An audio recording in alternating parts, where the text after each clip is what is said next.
Okay. చెప్పండి. ఓం శ్రీ గురుభ్యో నమః. 6/7/2025 కామెంట్రీస్ ఆఫ్ లివింగ్ అనే గ్రంథం నుంచి పార్ట్ 1లో డిస్ట్రాక్షన్ అనే టాపిక్ మీద శ్రీలక్ష్మి మేడం గారు సంభాషణ చేస్తారు.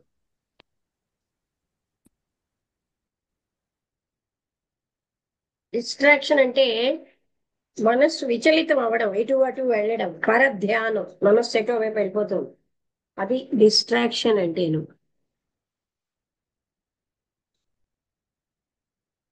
అది చాలా పొడుగైన విశాలమైన కాలువ.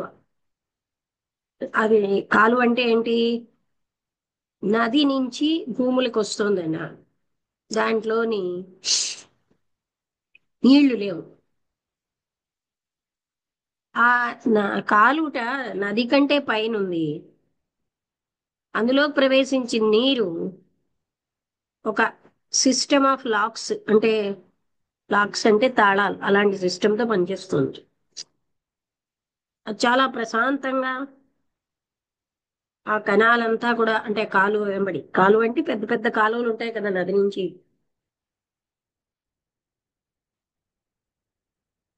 పెద్ద పెద్దగా బరువైనటువంటి అవి ఎన్ని అంటే పురుగులాలు అవి అందులోంచి కదులుతాయి. అండ్ వైట్ ట్రయాంగులర్ సెయిల్స్, అంటే తెల్లగా ఆ త్రికోణాకారంలో ఉన్న తెరచాపలు నిల్చుని ఉన్నాయి. ఆ స్కైకి వెనకాల ఆకాశం, డార్క్ గా ఉన్న పాము చెట్లు. ఇది చాలా, ఒక్క నిమిషం ఉండండి. మున్సిపాలిటీ వాళ్ళు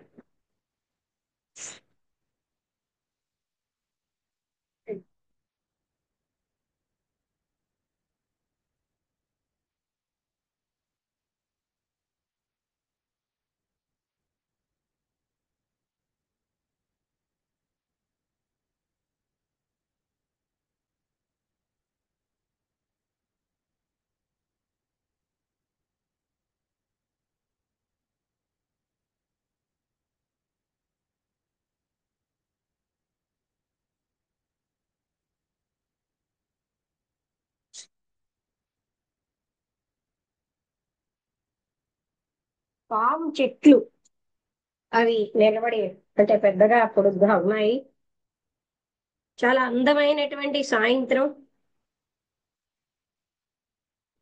నీరు కూడా చాలా నిశ్చలంగా ఉంది. ఆ పాము చెట్టు యొక్క నీడలు, మామిడి చెట్ల నీడలు షార్ప్ గా క్లియర్ గా ఉన్నాయి.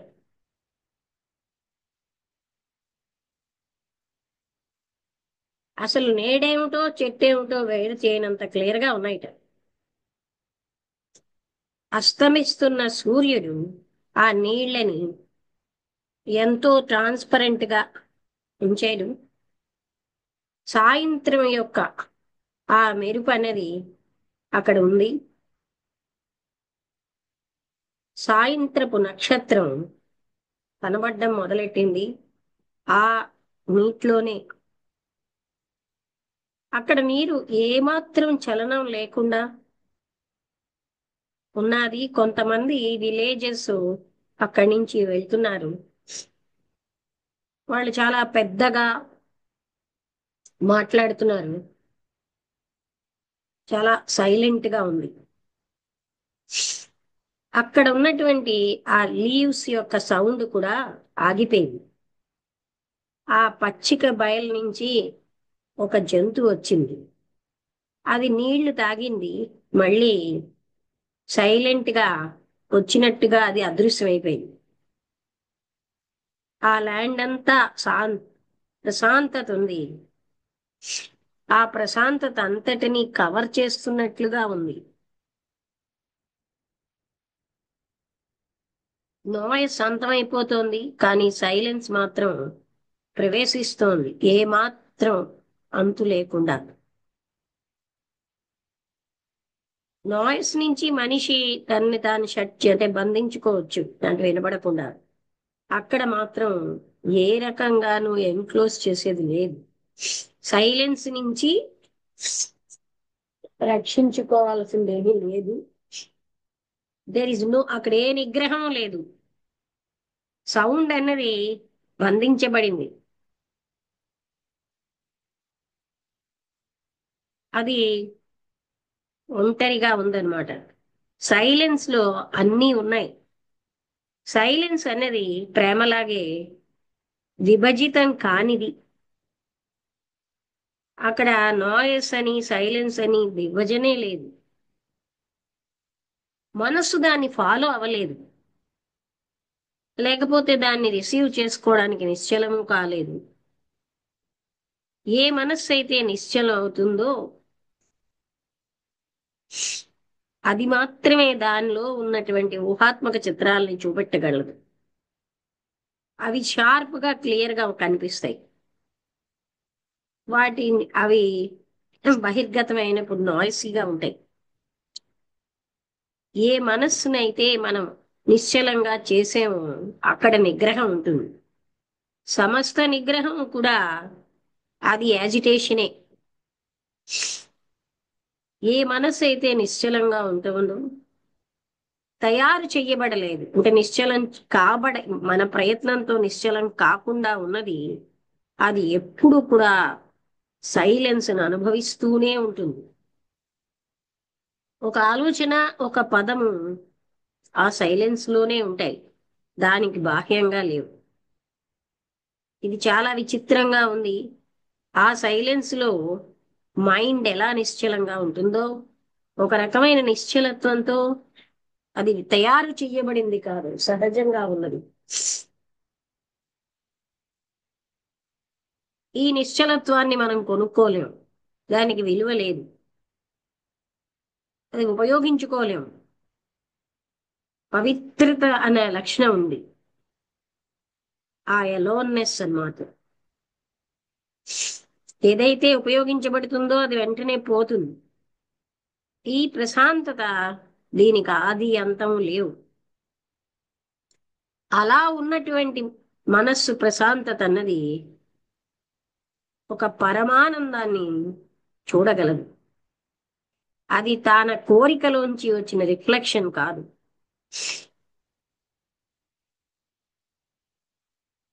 ఆవిడేమన్నారంటే, నేను ఏదో ఒక దాని వల్ల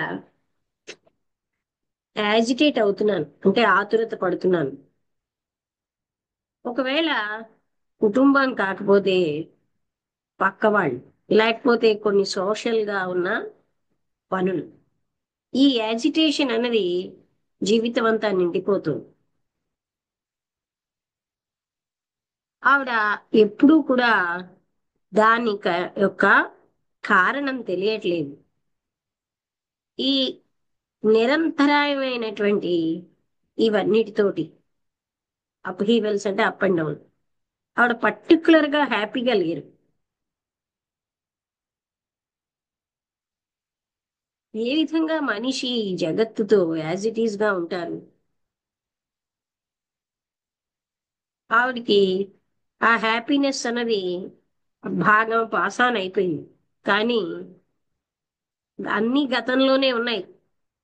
ఇప్పుడు ఆవిడ జీవితానికి అర్థం ఇచ్చేదాన్ని వెతుక్కుంటున్నారు, అన్వేషిస్తున్నారు. ఆవిడ ఎన్నో విషయాలు చూశారు, అవి అప్పుడు చాలా వర్త్ అనిపించాయి.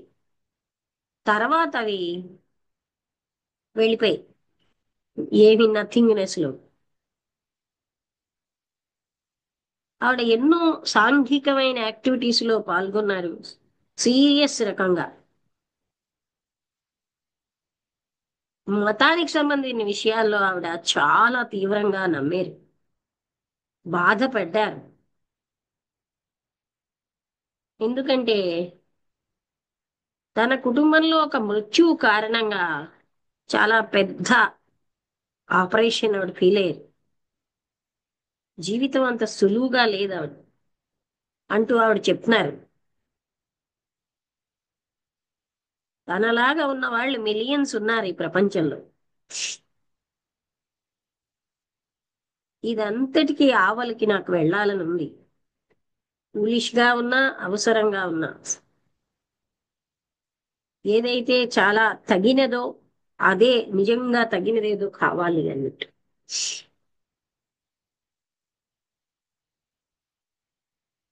వర్త్ వైల్ అంటే తగినటువంటి అలాంటి విషయాలు మనకి దొరకవు. వాటిని కొనుక్కోలేము. అవి జరగాలంతే. ఆ హ్యాపెనింగ్ అంటే జరగడం అన్నది కన్నింగ్ గా ప్లాన్ చేయడం వల్ల కాదు.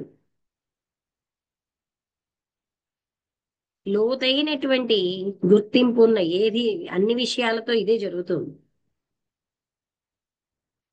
అది ఎప్పుడు కొనుక్కోగలమా? ఈ హ్యాపెనింగ్ సంభవించడం అన్నది చాలా ముఖ్యం. కనుక్కోవడం కాదు. ఏదైనా కనుక్కోవడం కంపారిటివ్ గా సులువే. సంభవించడం అన్నది వేరే విషయం. అది కష్టం అని కాదు. అన్వేషించాలన్న ఈ తపన, కనుక్కోవాలన్న తపన, అది సంపూర్ణంగా ఆగిపోయినప్పుడే ఆ సంభవించడం అన్నది సంభవిస్తుంది. కనుక్కోవడంలో పోగొట్టుకోవడం ఉంది. అంటే పొందడంలో పోగొట్టుకోవడం కూడా ఉంది. మీకు ఏదైనా కలిగి ఉన్నారంటే, పొందేరంటే అది పోతుంది ఒకరోజు. నాది అని పొజెసివ్నెస్ కానీ, నేనెవరికైనా చెందాలనేది కానీ, అది ఎప్పుడు కూడా అవగాహనని కావలసిన స్వేచ్ఛనివ్వదు. అయితే నాకెప్పుడు ఈ యాజిటేషన్ ఎందుకు, ఈ రెస్ట్లెస్నెస్ ఎందుకు? ఇంతకు ముందు మీరు ఎప్పుడైనా ఈ విషయంలోకి ఎంక్వైరీ చేశారా? నేను ప్రయత్నించాను, హాఫ్ హార్టెడ్ గా, కానీ పర్పస్ఫుల్ గా కాదు, పర్పస్ గా కాదు. నేను ఎప్పుడు కూడా డిస్ట్రాక్ట్ అయిపోతున్నాను. డిస్ట్రాక్ట్ అంటే మనోవిచలితం.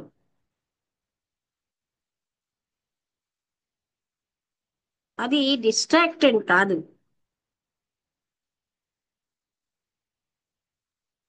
అది నీకు పెద్ద ముఖ్యమైన సమస్య కాదు. మీకు ఒక ముఖ్యమైన సమస్య ఉంటే అప్పుడు డిస్ట్రాక్షనే ఉండదు. డిస్ట్రాక్షన్ అనేది లేనే లేదు. డిస్ట్రాక్షన్ లో కేంద్రంతో ఉన్న ఉత్సాహం, ఇంట్రెస్ట్, మనకి ఏదైతే ముఖ్యమో ఆ పాయింట్ ఉంటుంది. అందులోంచి మైండ్ ఇటు అటు వెళ్తూ ఉంటుంది. ఒక మనకే గాని కేంద్రీకృతమైన ఒక ఉత్సాహం ఉంటే అక్కడ డిస్ట్రాక్షన్ ఉండదు. మనస్సు అనేది ఒక విషయం నుంచి ఇంకో దానికి వెళ్తూ ఉంటుంది. వెళ్ళడాన్ని అంటే అదేం డిస్ట్రాక్షన్ కాదు. అదేంటంటే వాట్ ఈజ్ అన్న దాన్ని అవాయిడ్ చేస్తుంది. మనం ఏంటంటే చాలా దూరంగా వెళ్ళిపోదాం అనుకుంటాం. ఎందుకంటే ఈ సమస్య అన్నది చాలా సమీపంగా ఉంది. ఇలా దూరంగా వెళ్ళిపోవడం మనకేంటంటే ఈ వరీ లాగా, గాసిప్ లాగా, సంథింగ్ టు డూ అలా చేయడం అన్నది వరీ తోటి, గాసిప్ తోటి మనం దూరంగా వెళ్ళిపోతాం. వృధా సంభాషణ. ఈ వాండరింగ్ అంటే దూరంగా వెళ్ళిపోవడం అనేది తరచుగా బాధాకరంగా ఉంటుంది. ఉన్నా సరే మనం దాన్నే ఇష్టపడతాం. వాట్ ఈజ్ అన్న యథార్థం కంటే పారిపోవడాన్నే ఇష్టపడతాం. మీరు సీరియస్ గా ఇందులోకి వెళ్ళదలుచుకున్నారా? లేకపోతే మీరు కేవలంగా దాని చుట్టూరా తిరుగుతున్నారా? నేను నిజంగానే దీని అంతానికి వెళ్ళాలనుంది. అందుకోసమే నేను ఇక్కడికి వచ్చాను. మీరు అన్హ్యాపీగా ఎందుకున్నారు, సంతోషం లేకుండా అంటే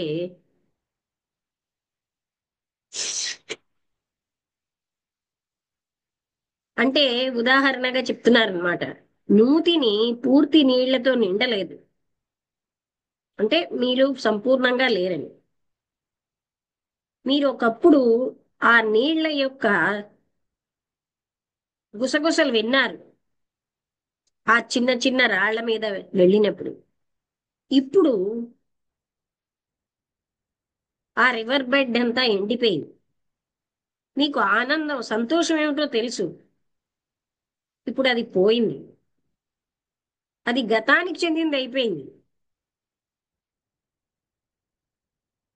అదే కదా మీరు ఇప్పుడు కావాలనుకుంటున్నారు. దాన్ని మీరు అన్వేషించగలరా? అనుకోకుండా మీరు దాని దగ్గరికి అన్ఎక్స్పెక్టెడ్ గా రాగలరా? అది ఎక్కడున్నది అని తెలిస్తే దాన్ని పొందే మార్గాలు మీరు పొందుతారు. దానికి ఏమీ మార్గం లేదు. అది ఎక్కడుందో తెలియదు. అది ఎక్కడుంది తెలుసుకోవడం అంటే అది సంభవించడాన్ని అడ్డడమే. అదేనా మన ఒక సమస్య? అవును, డెఫినెట్ గా అదే. జీవితం అన్నది ఎంతో డల్ గా, సృజనాత్మకత లేకుండా అలాంటిది జరిగినా ఇంకేమీ కూడా అడగరు. ఒంటరితనం ఒక సమస్య. నేనేం పట్టించుకోను ఒంటరిగా ఉండడాన్ని. దాన్ని ఎలా డీల్ చేయాలో నాకు తెలుసు. నేను వాకింగ్ కోసం బయటికి వెళ్ళిపోవడము, లేకపోతే ప్రశాంతంగా దాంతోటే కూర్చోవడము, అది వెళ్ళిపోయే వరకు చేస్తాను. దానికి తోడు నేను ఒంటరిగా ఉండడాన్ని ఇష్టపడతాను. ఒంటరిగా ఉండడం అంటే మనందరికీ తెలుసు, అది బాధాకరమైనది, భయంకరమైనది, శూన్యం. దాన్ని మనం అంటే బుజ్జగించలేము. మనకి ఇంకా ఏం తెలుసు? దాని నుంచి పారిపోవడం ఎలాగో తెలుసు. మనం అలాంటి ఎన్నో రకాలని పరిశోధించాం పారిపోవడానికి. కొన్ని ఒక పర్టికులర్ ప్లేస్ లో ఉంటాయి. మిగతా వాళ్ళు ఈ రకరకాలు ఆలోచిస్తూ ఉంటారు, అంటే ఎక్స్ప్లోర్ చేస్తారు. వీళ్ళిద్దరూ కూడా డైరెక్ట్ రిలేషన్షిప్ తోటి, ఆ వాట్ ఈజ్ అనే యథార్థంతో వాళ్ళు డైరెక్ట్ రిలేషన్షిప్ తో లేరు. మీరేమంటున్నారు? మీకు డీల్ చేయడం తెలుసు అంటున్నారు ఒంటరితనాన్ని. ఈ పని అంటే ఈ ఒంటరితనం అన్నది మీరు చేస్తున్నది ఏంటి? అవాయిడ్ చేస్తున్నారు, దాన్ని వదిలించుకుంటున్నారు. మీరు బయటకి వాకింగ్ కోసం వెళ్ళిపోతారు, లేదా ఒంటరితనంతో అది అంతమయ్యే వరకు కూర్చుంటున్నారు. మీరు ఎప్పుడు దాని మీద ఆపరేట్ చేస్తున్నారు, దాన్ని అలో చేయట్లేదు. అది ఏమిటి చెప్తోందో అది వినడానికి మీరు అలో చేయట్లేదు. మీరు ఏం చేయదలుచుకుంటున్నారంటే దాన్ని డామినేట్ చేస్తున్నారు, దాన్ని అధిగమించాలనుకుంటున్నారు, పారిపోవాలనుకుంటున్నారు దాని నుంచి. అందుకనే మీ సంబంధ బాంధవ్యాలు దాంతో భయంతో ఉంటాయి. సంపూర్ణత కూడా ఒక రకమైన సమస్యేనా? తన్ను తాను సంపూర్ణంగా ఉంచుకోవడం అన్నది ఏదో ఒక విషయంలో అది కూడా ఆ అంటే యథార్థాన్ని అవాయిడ్ చేయడమే. నేను స్వల్పంగా అంటే ఒక్కసారి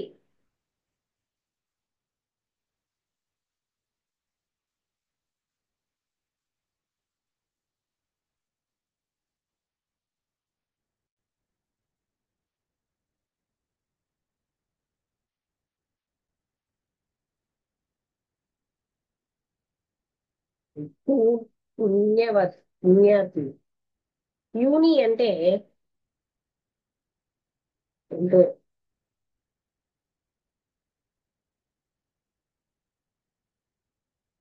ఎస్విబిఎన్ వాయిస్ ప్యూనియా యూని చిల్డ్రన్ అంటే స్మాల్ కదా. యూని చిన్న క్వాలిటీ అంటే చిన్న క్వాలిటీలో బాగులేనటువంటి అదే అనమాట. ఐఎమ్ ప్యూని. కానీ నన్ను నేను కంట్రీతో ఐడెంటిఫై అంటే నేను స్వల్పమైన దాన్నే, కానీ నేను దేశంతో ఐడెంటిఫై అవుతున్నాను, కుటుంబంతో, లేదా ఏదో ఒక నమ్మకంతో. అప్పుడు నేను సంపూర్ణంగా ఉన్నట్టుగా అనుకుంటాను. ఈ అన్వేషణ సంపూర్ణత కోసం వాట్ ఈజ్ అన్న దాన్ని అవాయిడ్ చేయడమే. అవును, దట్ ఈజ్ ఆల్సో, అది కూడా నా సమస్య అన్నారు. మీరు ఒకవేళ యథార్థాన్ని అవగాహన చేసుకుంటే బహుశా ఈ సమస్యలన్నీ ఆగిపోతాయి. మనం ఏ సమస్యనైనా ఎదుర్కొనేటప్పుడు దాన్ని వదిలించుకుంటున్నాం. దానికోసం ఏదో ఒకటి చేస్తాం. ఏదో ఒకటి చేయడం ఏం చేస్తుందంటే దాంతో డైరెక్ట్ సంబంధాన్ని అడ్డుతోంది. అప్పుడు ఆ అప్రోచ్ ఏం చేస్తోంది? మన్ని ఆ అవగాహన నుంచి బ్లాక్ చేస్తుంది, ఆ సమస్యను అవగాహన చేసుకోకుండా. మైండ్ అన్నది ఏదో ఒక మార్గాన్ని దాన్ని డీల్ చేయడానికి, ఆ సమస్యను డీల్ చేయడానికి వెతుకుతుంది. అది నిజంగా దాన్ని అవాయిడ్ చేయడమే, అంటే ఆ సమస్యను వదిలించుకునేది. అందుకే సమస్య ఎప్పుడు కూడా మనకు అవగాహన అవదు, అది అక్కడే ఉంది. ఎందుకంటే సమస్య, ఆ యథార్థం అన్నది, అది మనకి రివీల్ అవ్వాలి. అది దాని కథ సంపూర్ణంగా మనకు చెప్పాలి. మనస్సు సెన్సిటివ్ గా క్విక్ గా ఉండాలి, ఫాలో అవ్వడానికి క్విక్ గా. మనం దానికి అనస్థీషియా అంటే మత్తుమంది ఇస్తే మనస్సుకి, ఎస్కేపింగ్ ద్వారా, అంటే మనం దాని నుంచి పారిపోవడం అంటే దానికి మత్తుమంది ఇచ్చినట్టు అంటున్నారు. దాన్ని ఎలా డీల్ చేయాలో తెలుసుకోవడం ద్వారా, లేకపోతే ఒక ఎక్స్ప్లెనేషన్ వెతకడం ద్వారా, లేకపోతే కారణాన్ని తెలుసుకోవడం ద్వారా, ఇవన్నీ కూడా మాటలతో ఉన్న ముగింపులు. అప్పుడు మైండ్ అనేది డల్ అయిపోతుంది. అది స్విఫ్ట్ గా ఫాస్ట్ గా ఫాలో అవ్వలు. అది ఆ వాట్ ఈజ్ అన్న దాన్ని, ప్రాబ్లం ని, ఏ ప్రాబ్లం ఉందో దాన్ని అది పూర్తిగా ఫాలో అవ్వలేదు. అదే వాట్ ఈజ్, అది మనకి చెప్పదు దాని స్థితి. దాన్ని మీరు చూడండి. మైండ్ అనేది చాలా సెన్సిటివ్. అప్పుడు మాత్రమే, ఎప్పుడైతే మైండ్ సెన్సిటివ్ గా ఉంటుందో అదే రిసీవ్ చేసుకోగలరు. మనస్సు యొక్క ఏ పనైనా ఆ ప్రాబ్లంకి సంబంధించి మనస్సుని డల్ చేస్తుంది. అది ఫాలో అవ్వలేనట్టు అసమర్థ స్థితికి వస్తుంది, సమస్యని వినలేని స్థితికి వస్తుంది. మనస్సు ఎప్పుడైతే సెన్సిటివ్ గా ఉంటుందో, సెన్సిటివ్ గా చెయ్యడం కాదు దాన్ని, అది మరొక రకమైనటువంటి డల్ గా చేయడమే. అప్పుడు వాట్ ఈజ్ అన్న యథార్థం, ఆ శూన్యం, దానికి సంపూర్ణంగా డిఫరెంట్ గుర్తింపు ఉంది. దయచేసి నేను చెప్పినది మీరు ఎక్స్పీరియన్స్ చేయండి, మాటల లెవెల్లో ఉండకండి. యథార్థానికి మనస్సుకి ఏ సంబంధం ఉంది అన్నారు.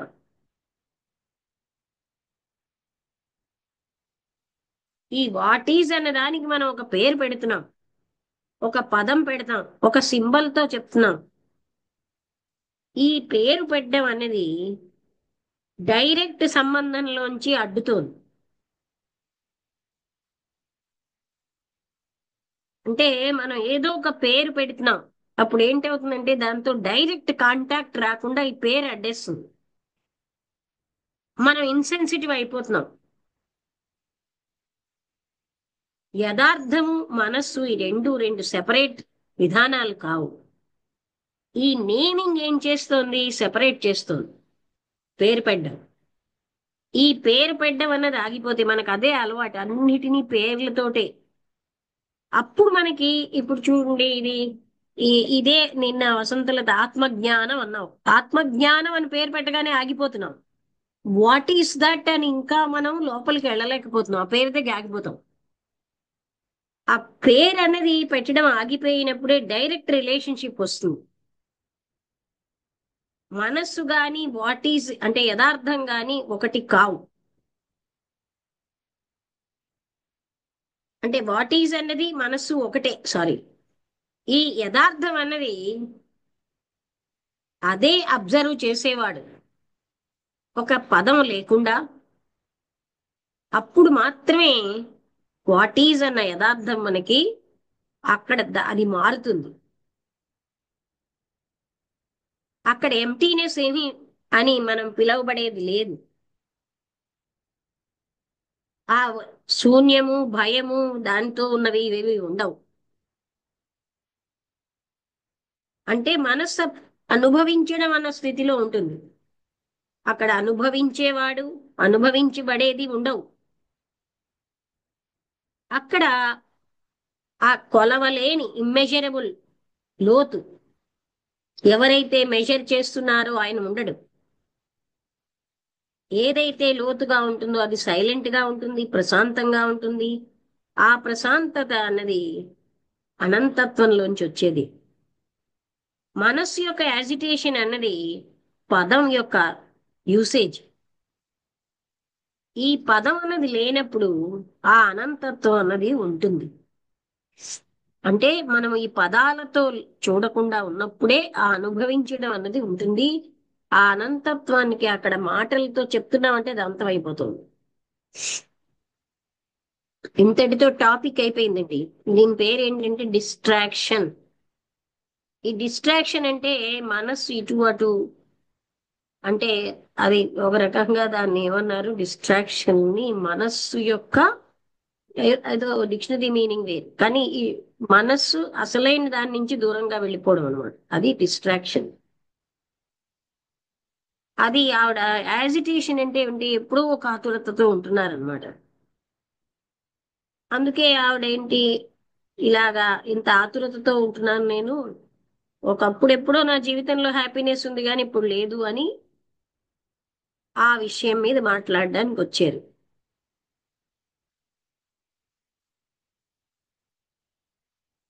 అర్థమైందా ఎవరికైనా?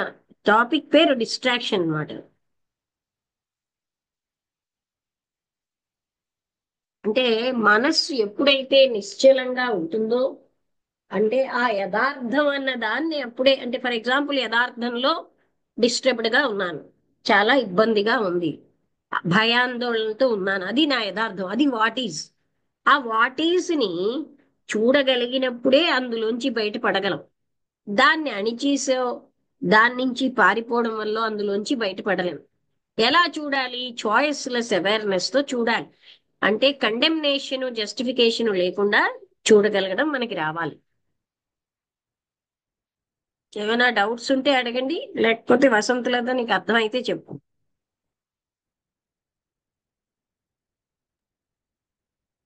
అదే ఇప్పుడు అంటే డిస్ట్రాక్షన్ ఏ విధంగా మన యథార్థ స్థితి నుంచి బయటికి అంటే ముఖ్యంగా దుఃఖాలు ఏదైనా లైఫ్ లో ఆవిడ చెప్పారు కదా, ఆవిడకి ఏదో మేజర్ ఆపరేషన్, డెత్, ఇవేవో అయ్యాయి. తర్వాత లోన్లీనెస్ ఇలాగేవో ఉండడం వల్ల ఆవిడకి ఏంటంటే ఆ ఉన్న యథార్థ స్థితి నుంచి పారిపోవడానికి ఎన్నో అవెన్యూస్ వెతుకుంటున్నారు. అలాగే మనుషులు మనం అందరం అంటే జీవి మనం మనుషులు ఆ యథార్థ స్థితిని చూడడానికి ఇష్టపడరు. అది ఎందుకంటే ఆ అదేదో కష్టం అని చెప్పి మొదటే భ్రమలో ఉండిపోతారు. ఆ కష్టం అని భ్రమలో ఉండడం వల్ల భ్రమించేది కూడా నేను అనేటువంటి మనస్సే. అందుకని అది చూడడం ఇష్టం లేక రకరకాల తోవలు పడతారు. ఆ అదే ఆవిడేదో చెప్పారు కదా, ఇలా నేను వాకింగ్కి వెళ్తాను, లేకపోతే మిగతా వాళ్ళు ఏదో ఆ బై ఎంటర్టైన్మెంట్, ఆల్కహాల్, రకరకాలైనటువంటి తోవలు వెతుక్కొని యథార్థ స్థితి నుంచి చూస్తారు. కానీ ఇక్కడ కృష్ణమూర్తి గారు చెప్పింది ఏంటంటే ఆ యథార్థ స్థితిని చూడడం అనేది ఎలా చూస్తాము అంటే మైండ్ అనేది లో మిగతా ఏ థాట్స్ లేకుండా, ఎక్స్పీరియన్సర్ అనేవాడు లేకుండా నువ్వు ఒక ఎక్స్పీరియన్సే ఉండేటట్టు చూస్తే, అవేర్నెస్ తో చూస్తే ఏంటంటే నువ్వు పారిపోవు. నీకు అర్థం అవుతుంది. ఆ మైండ్ సెన్సిటివ్ గా ఉన్నదే అన్నారు, మైండ్ సెన్సిటివ్ గా ఆ ఉంటే అది మనకు ఆ యథార్థ స్థితి బోధపడుతుంది. అయితే దాన్ని మళ్ళీ ఇది బాగోలేదు, బాగుంది, అది నా దుఃఖం, ఇది కష్టమైన పరిస్థితి, ఇది సుఖమైన పరిస్థితి అనే ఆ ఇవి లేకుండా, లేక కంపారిజన్లు పెట్టుకొని మిగతా వాళ్ళతో అలాంటివన్నీ చేస్తున్నప్పుడు ఆ అసలైన స్థితిని మనం చూడలేము. అసలైన స్థితిని చూడడానికి ఈ నేను అనేటువంటి ఎక్స్పీరియన్సర్ ఉండకూడదు. కేవలం ఎక్స్పీరియన్స్ ఒక్కటే ఉంటే అది నీకు నువ్వు తెరవాలి, మైండ్ ని తెరుచుకోవాలి. అదే అంటే ఓపెన్ చేసి చూడాలి. చూసి ఆ ఆ యథార్థ స్థితి నుంచి నువ్వు పారిపోవు, నీకు బోధపడుతుంది. ఆ బోధపడినప్పుడు మనస్సు శాంతం అవుతుంది. మనకి ఏదో బోధపడితేనే మనం ఇటు అటు పరిగెడతాం, భయపడిపోయి ఫియర్ తో. అది ఆ, అలా అది చెప్తున్నారు, మనం ఎందుకు డిస్ట్రాక్ట్ అవుతాము అని దుఃఖాల నుంచి. పేరు పెట్టడాల గురించి కూడా చెప్పారు. పేరు పెడితే మనం అది నేరో డౌన్ అయిపోతుంది, లిమిటెడ్ అయిపోతుంది, అసలైన విషయం అర్థం కాదు. సో పేరు పెట్టకుండా ఆ స్థితిని చూడగలగడం అనేది రావాలి. అది అనుభవమే, అనుభవంతోనే వర్బల్ ఎక్స్ప్రెషన్ కాదు. సో అది అలా. అంటే మనకి చూసేవాడు లేకుండా యథార్థము ఉమ్, అంటే ఎప్పుడూ ఒకలాగా ఉండదు. ఒకసారి యథార్థం హింసాత్మక స్థితితో ఉంటే, ఇంకొకసారి బాధ భయంతో ఉంటే, అది యథార్థం. మనం ఉన్న స్థితిని వాట్ ఈజ్ అంటాం. ఆ వాట్ ఈజ్ లోని విముక్తి రావాలంటే దాంట్లోంచి పారిపోవడం వల్ల రాదు. దాన్ని మనం చాయిస్లెస్ అవేర్నెస్ తో చూసినప్పుడే అందులోంచి బయటపడగలం. అందులోంచి బయటపడితే ఉన్నదే అనంతత్వం. కానీ మనం ఎప్పుడూ కూడా దాంట్లోంచి పారిపోవడానికి ట్రై చేస్తాం, కానీ దాన్ని ఫేస్ చెయ్యం. ఆ పారిపోవడం మనకి అలవాటైపోయింది. లేకపోతే ఏవో ఒక పేర్లతో చూస్తాం. పేర్లతో చూడగానే ఏంటంటే అక్కడ ఎంక్వైరీ ఉండదు, మనం అక్కడితో ఆగిపోతాం. అలాంటిది లేకుండా చూడగలగడం అన్నది మనకి సామాన్యంగా ఏంటంటే ఒక ప్రత్యేకమైన పేరు పెడితే తృప్తి పడిపోతాం, కానీ దానివల్ల ఆ స్టేట్ ఏంటి అన్న అనుభూతి చెందడం ఉండదు. ఇంకెవరైనా మాట్లాడతారా? ఏమైనా డౌట్ అక్క అడుగుతా? చెప్పు వసంతలత. సమస్య సమస్య అదే మరొక మంచి సెంటెన్స్ యూస్ చేశారు అక్కడ. అంటే మనం సమస్య తాలూకు పరిష్కారాన్ని చూస్తాం, పరిష్కారం కోసం ప్రయత్నిస్తాం కానీ సమస్య ఏమిటో చూడడానికి ప్రయత్నించము అని చెప్పారు అక్కడ. అదే వాట్ ఈజ్ అనేది ఒక సమస్య వస్తే ఆ సమస్య నుంచి పారిపోతాం. ఆ సమస్య క్రోధం అవ్వచ్చు, ప్రేమ అవ్వచ్చు, అంటే ఆ బంధం అవ్వచ్చు, భయం అవ్వచ్చు, అదే మన యథార్థ స్థితి. దాంట్లోంచి మనం పారిపోవడానికే ప్రయత్నిస్తాం, కానీ దాన్ని అవగాహన చేసుకోవడానికి ప్రయత్నించాం. ఆ సమస్య ఏదవచ్చు.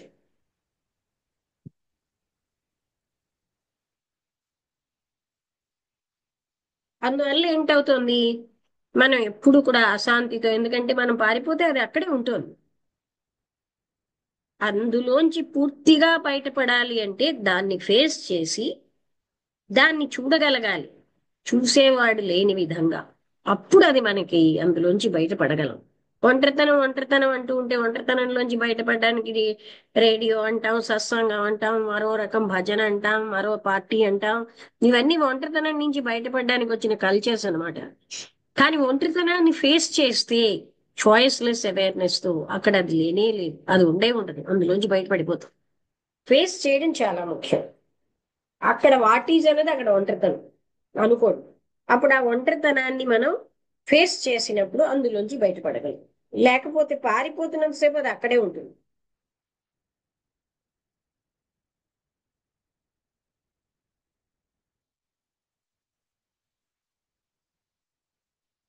వల్లి అర్థమైందా? ఇంకేమైనా డౌట్స్ ఉంటే అడుగు.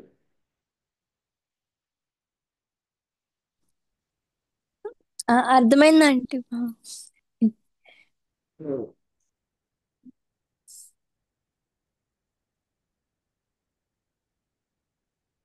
తర్వాత ఇంకెవరు? శారదా, ఏమైనా డౌట్స్ ఉన్నాయా? రమ గారు, స్రవంతి గారు. అంటే వేరే వాళ్ళకి, చూసే వాళ్ళకి మనం ఒంటరిగా ఉన్నామని అనిపిస్తుంది కానీ ఆ, యాక్చువల్ గా ఒంటరిగా ఉన్న వాళ్ళు ఒంటరితనాన్ని ఎక్స్పీరియన్స్ చేయట్లేదు అనమాట. They are listening to the silence అనమాట. ఆ ఆ అనుభూతిలోకి వెళ్ళినప్పుడు మనకు అనిపించదు ఒంటరితనం. అదే అదే చెప్పు.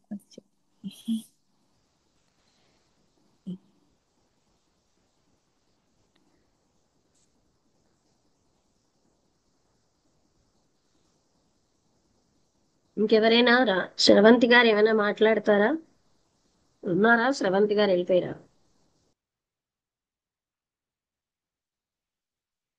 రమా గారు, మీకేమైనా డౌట్స్ ఉన్నాయా?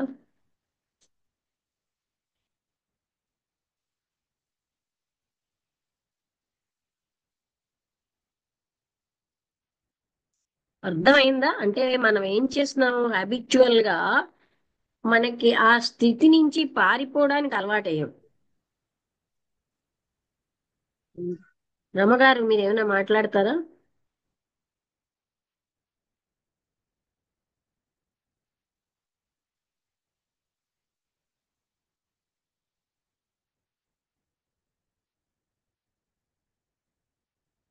ఏమైనా అవగాహన మన దగ్గర అడగండి.